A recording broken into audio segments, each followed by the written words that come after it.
repousser les limites, en tout cas concernant les Jeux Olympiques de Paris, puisque c'est de ça que je vais essayer de vous entretenir en quelques minutes, des Jeux Olympiques. Nous sommes que je ne dis pas de bêtises, oui, nous sommes au début de l'automne 2017. Et après 3 tentatives infructueuses, Paris obtient enfin l'organisation des Jeux Olympiques de 2024. Scène de joie, scène de liesse. La maire de Paris, absolument extraordinairement excitée aux côtés de Thomas Bach. Enfin, nous y arrivons, mais quelle victoire! Paris était seule candidate. Il faut croire que la France est excellente pour remporter des compétitions. Nous sommes seuls candidats. J'avoue que ça, c'est vrai que c'est du jamais vu, mais c'est extraordinaire. Et alors finalement, seule candidate. Et d'ailleurs, comme vous le savez, il y a eu un accord en fait avec Los Angeles, puisqu'il s'agissait là de célébrer le centenaire des Jeux de Paris 1924. C'est la 3e fois, parce qu'on les avait reçus également en 1900. Je m'en souviens d'ailleurs, j'y étais. C'était du côté du Bois de Boulogne. Oui. Enfin, en attendant, le Paris obtient enfin l'organisation des Jeux pour la 3e fois. Et 1924-2024, c'est vrai qu'il fallait célébrer ce centenaire. Donc, Los Angeles 2028, Paris 2024. Ce qu'il faut préciser à travers ça, à travers cette petite note d'esprit, c'est que aujourd'hui, alors qu'à l'époque, il y avait souvent jusqu'à 5-6 villes candidates pour des Jeux, que ce soit d'hiver ou d'été, aujourd'hui, il n'y a pratiquement plus de villes candidates.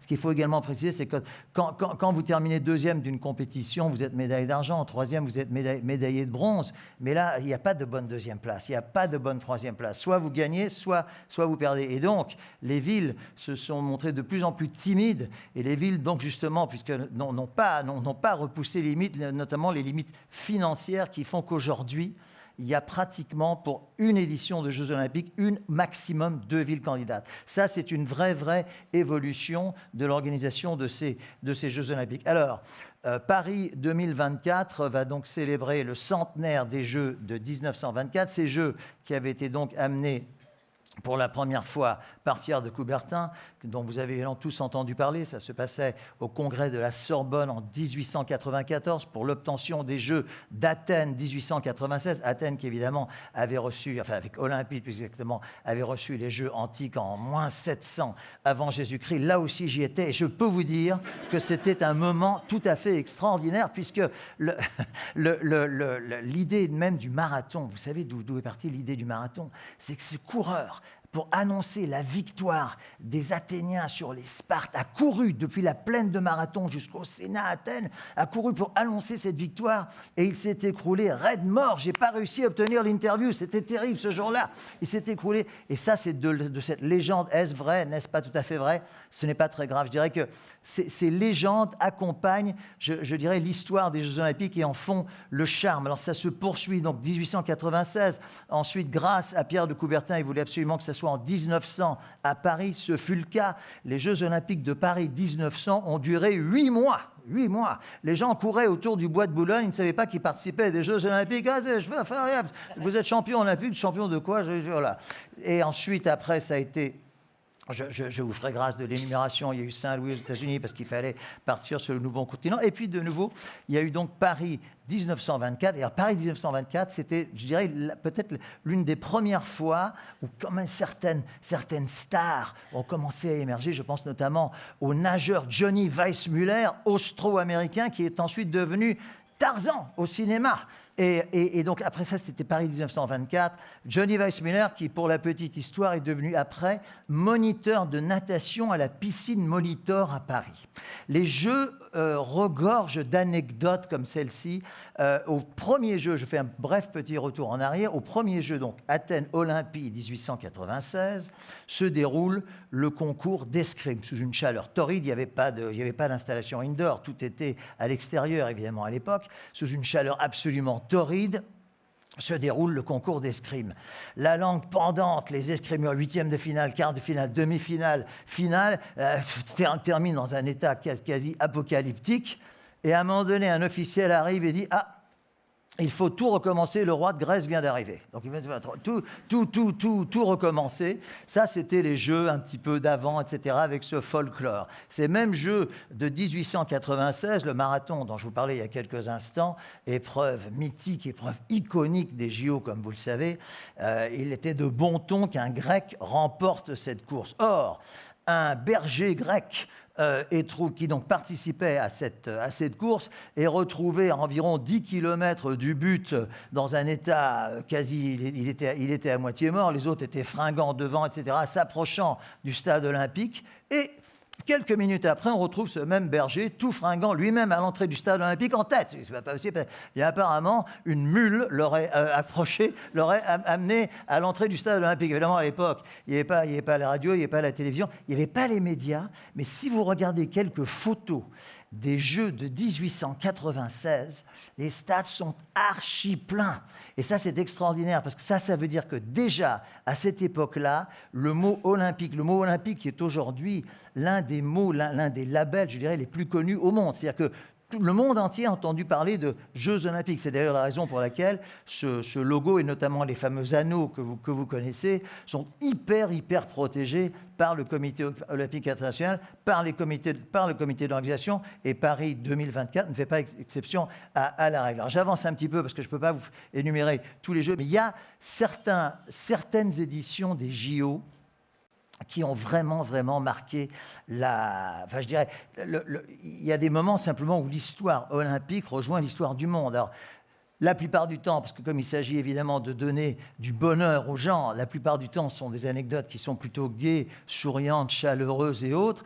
Par contre, il y a d'autres fois où, comme je vous le disais à l'instant, l'histoire olympique rejoint l'histoire du monde. Et là, ce n'est pas nécessairement, c'est même pas du tout pour les meilleures raisons. Alors, je pense à plusieurs éditions des JO qui ont vraiment marqué, qui encore aujourd'hui, 80 ans après, représentent vraiment quelque chose de très fort dans l'histoire du monde, que ce soit, comme je disais à l'instant, positif ou négatif. Les Jeux de Berlin 1936 se déroulent donc dans la capitale allemande 1936, donc nous sommes environ 3 ans avant le départ du deuxième conflit mondial, se déroule. Alors il se trouve que le stade olympique de Berlin, je ne sais pas si certains d'entre vous l'ont visité. Le stade olympique de Berlin, c'est tout à fait extraordinaire parce que les colonnes, etc. Non, alors évidemment, le stade a été complètement réaménagé, etc. Mais l'origine de ce stade existe encore aujourd'hui. C'est d'ailleurs la même chose avec le stade olympique de Rome, où les colonnes, les statues, etc. sont les mêmes parce que cette idée d'olympisme dépasse les considérations historiques. C'est ainsi, c'est comme ça, on peut s'en offusquer, etc., mais c'est ainsi. Donc j'en reviens à ces Jeux olympiques de Berlin 1936, où là va se dérouler Là, vraiment, les deux concurrents dont je vais vous parler ont vraiment réussi à repousser les limites, parfois même les limites qui les mettaient en danger physique eux-mêmes. Nous avons l'Américain Jesse Owens, noir américain Jesse Owens, qui donc a déjà remporté 3 médailles d'or, le 100 mètres, le 200 mètres et le relais 4 fois 100 mètres, battant au passage des records du monde. Le record le plus difficile, la médaille d'or la plus difficile pour lui à obtenir, était certainement celle du saut en longueur. Or, il se trouve que dans ce concours du saut en longueur, concours légendaire du saut en longueur, il est opposé, vraiment de façon directe, à l'allemand Lutz Long. Long, vous me direz, c'est un nom assez prédestiné pour le saut en longueur. Et effectivement, ces deux hommes vont se livrer à un concours absolument merveilleux. Et Long est en tête de ce concours jusqu'au moment où Owens mord. Bon, je vous épargne les détails, mais les sauts en longueur, il y a une ligne, etc. Et puis, voilà. Puis il faut sauter, mais il y a ce qu'on appelle les marques, etc. Et si on ne prend pas la bonne marque, on risque de mordre. Et si on mord, évidemment, l'essai est refusé. Et donc, Long, qui est en tête, va venir devant 70 000 spectateurs, tout acquis à sa cause, va venir aider Owens, noir américain. Lutz Long, c'est le prototype à l'époque de l'allemand blond, etc. Tous les spectateurs sont avec lui, etc. Le Owens, noir américain, c'est un peu l'ennemi, si vous voulez. Donc, il est américain, 2, il est noir. Donc, c'était exactement l'opposition. Et Long va, donc au nez à la barbe de tous ces dirigeants nazis, va franchement risquer sa propre vie et va quelque part donner un conseil qui va donner la médaille d'or à l'Américain Jesse Owens. Et Owens va survivre à Long pendant presque 40 ans, puisque Long, hélas, sera envoyé nous sommes dans la Deuxième Guerre mondiale, donc 7-8 ans après, sur le front italien, où il décédera en Sicile en 1942. Et Owens a toujours porté à Long une affection, je dirais un amour post-mortem qui a fait que cette fraternisation entre ces deux hommes a vraiment, vraiment marqué l'histoire du sport. Nous faisons un grand pas vers les Jeux de Tokyo 1964. Alors les Jeux de Tokyo 1964, c'est intéressant parce qu'ils étaient inaugurés par l'empereur Hirohito, ce même empereur qui était donc l'empereur du Japon pendant la Deuxième Guerre mondiale. Or, il se trouve qu'alors là, les historiens ne me contrediront pas, il y a eu ce qu'on a appelé les procès de Tokyo, qui était un peu l'équivalent du procès quand je vous dis que l'histoire des Jeux rejoint l'histoire du monde, l'équivalent du procès de Nuremberg en 1945. Et dans tout état de cause, l'empereur du Japon, pour beaucoup, aurait dû être traduit devant un tribunal de guerre. Et les tribunaux de guerre, à l'époque, en général, ça se terminait par l'exécution. Et grâce au général MacArthur, qui était donc le gouverneur du Japon, il dit, si vous faites ça, si vous faites ça, il y a 5 millions de Japonais qui vont tout de suite se suicider. Donc, nous ne faisons pas ça. Donc, l'empereur du Japon, Dieu vivant, n'a pas été jugé au tribunal de Tokyo. Et imaginez, nous sommes en 1964, donc à peine 20 ans après la fin de la Deuxième Guerre mondiale, l'empereur Hirohito, il peut y avoir une forme de réconciliation, là aussi, inaugure les Jeux de Tokyo, qui ont valu à l'athlète éthiopien Abebe Bikila de remporter la 2e médaille d'or au marathon, sachant qu'en 1960 à Rome, il avait remporté ce marathon pieds nus. Pieds nus. Et à ce moment-là, les frères Dassler, Adi Dassler, devenu la marque des 3 bandes, etc., dit mais celui-là, il va falloir l'équiper pour les prochains Jeux Olympiques. Et effectivement, les trois bandes sont devenues celles que vous connaissez, qui sont désormais mondiales. Et Abebe Bikila a fait coup double au marathon, exploit jamais égalé depuis, en remportant en 1960 à Rome pieds nus et en 1964 à Tokyo avec les chaussures. Si ce n'est pas ça, repousser les limites, je ne connais pas trop ce terme de repousser les limites. Donc ça, c'est pour 60-64. Nous arrivons aux Jeux Olympiques de Mexico, 68. Alors ça, c'est une image dont tout le monde se souvient. Ces Jeux d'ailleurs qui étaient partis sous de très très mauvais augure parce qu'il y avait eu des manifestations terribles d'étudiants, enfin plutôt la répression avait été terrible, les étudiants qui manifestaient contre les Jeux, contre le régime mexicain, etc., avaient été littéralement fusillés quelques semaines avant l'ouverture des Jeux, octobre 1968. Et là, vous vous souvenez certainement des 2 athlètes américains, Tommy Smith et John Carlos, qui avaient remporté première et troisième du 200 mètres, qui avaient levé le poing en solidarité avec le Black Panther, etc., sachant que c'était une période terrible pour les États-Unis, qui, le printemps et l'été même, avaient assassiné Martin Luther King et Robert Kennedy. Donc c'était vraiment une période là aussi où l'histoire du monde, où l'histoire du sport rejoint l'histoire du monde. Mais ces Jeux de 1968 ont également valu à la France peut-être l'un des plus beaux sourires du sport français, avec la victoire de Colette Besson, qui était une très modeste athlète venue de Charente et qui avait remporté la course, mais contre défiant tous les pronostics. Et le général de Gaulle, qui avait reçu ensuite Colette, en même temps que Marielle Guachel, Jean-Claude Killy, les médaillés des Jeux de Grenoble 68 et donc février 68 et Mexico 68, l'avait prise à sa droite, à sa table. Il dit, parce qu'on avait vu Colette pleurer sur le podium, qu'il avait dit cette phrase c'est tout à fait vrai, c'est son ex-mari qui me l'avait dite, vous êtes l'une des rares femmes qui m'ait fait pleurer. Le général de Gaulle dit ça à Colette Besson. Donc ça, c'était encore une fois une histoire absolument merveilleuse. Ensuite, 1972, là, l'histoire a vraiment devenu tout à fait tragique avec l'attentat contre les athlètes israéliens aux Jeux Olympiques de Munich. Ce qu'il faut savoir, c'est que à ce moment-là, ça paraît très difficile à croire, mais le village olympique était ouvert à tous. C'est-à-dire que vous pouviez rentrer, vous, moi, etc. Il n'y avait absolument aucun contrôle. Parce que le sport, c'était les Jeux Olympiques, c'était la fête, etc.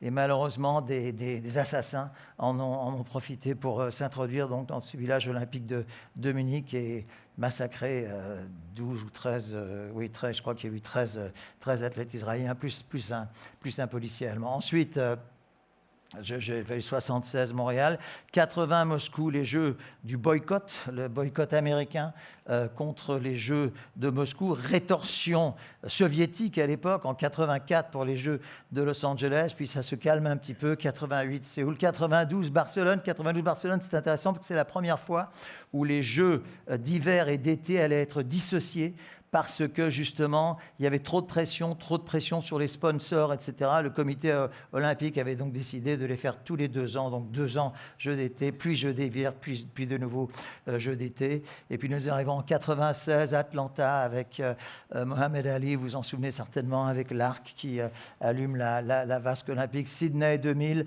les Jeux du renouveau de ce peuple australien qui est très très imprégné de sport, etc. C'était des Jeux magnifiques. 2004 Athènes, on pensait que ça allait être une catastrophe, que la ville serait ruinée, etc.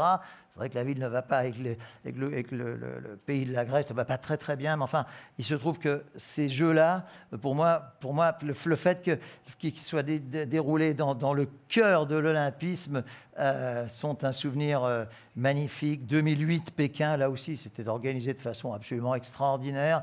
Jusqu'à ce qu'on arrive maintenant à ces Jeux de Paris 2024, dont on peut vraiment espérer qu'ils se déroulent de la meilleure façon possible, ce qui m'ennuie un petit peu. Si je vous avais parlé il y a encore 15 jours, je vous aurais posé la question, avez-vous vu la moindre boutique olympique dans Paris? Vous m'auriez sans doute répondu non. Il se trouve que là, j'étais à Roissy-Charles de Gaulle ce matin et j'ai vu une échoppe.